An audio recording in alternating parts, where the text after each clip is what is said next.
I still say they swiped that costume from the Barbarella remake set. Wonder Woman 1984.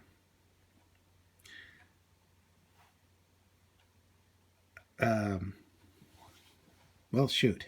I really should rehearse these things. Um, yeah, it's a Wonder Woman sequel. This time it's set in the 80s. Um, and it was really good. Gal Gadot still nailed it as Wonder Woman. Not only beating bad guys with force when necessary, but also beating the bad guys in unconventional ways. I'm not going to spoil it though, because it's definitely worth seeing. um, this time, our hero has to face a few more challenges than just fighting bad guys. Like I said, I'm not going to spoil it, but it's definitely worth seeing. Her struggle, that is. Chris Pine's back. I'm not going to spoil it with the hows.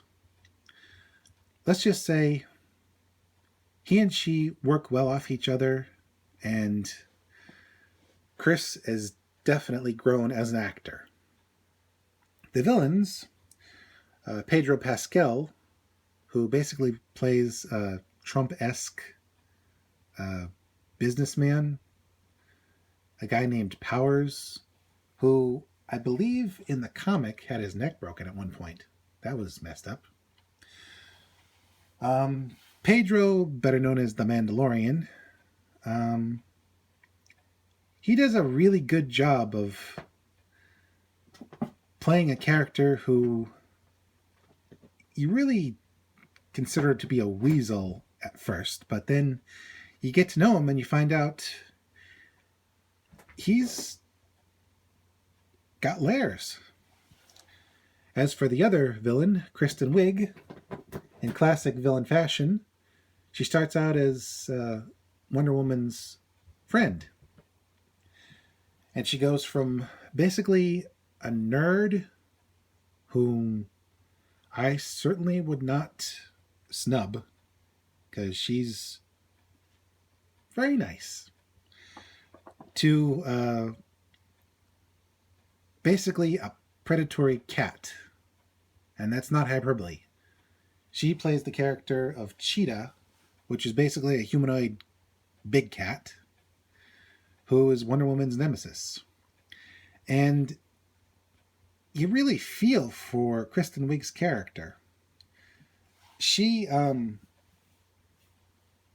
she starts out as being rather helpless, but then as she gets the power to defend herself and gains new confidence, she starts to lose what makes her a good person. Her moral compass gets turned around. And it's really tragic seeing her fall like that. It's like the female comics version of what Darth Vader's fall was supposed to be like. Getting a taste of power, craving more, and losing their morality. And those four are just the tip of the iceberg.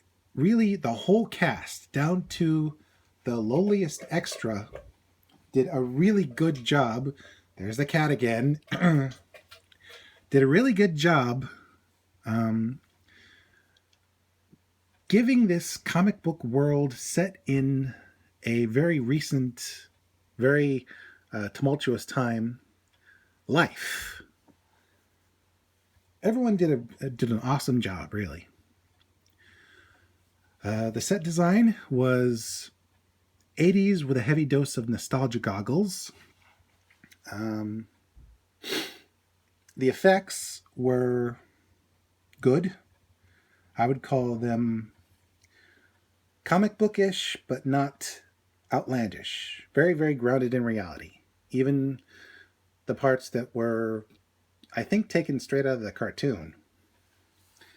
And yes, there is fan service aplenty, but it doesn't bog you down. The fan service, while obvious, was organic and very enjoyable to see. Overall, I would call this another home run for the DC Cinematic Universe. No, not DC. Yeah, DC. Hopefully, the future installments, like future Aquaman, will keep the momentum going, despite certain hang-ups. I'm not going to say what, but you know what I mean.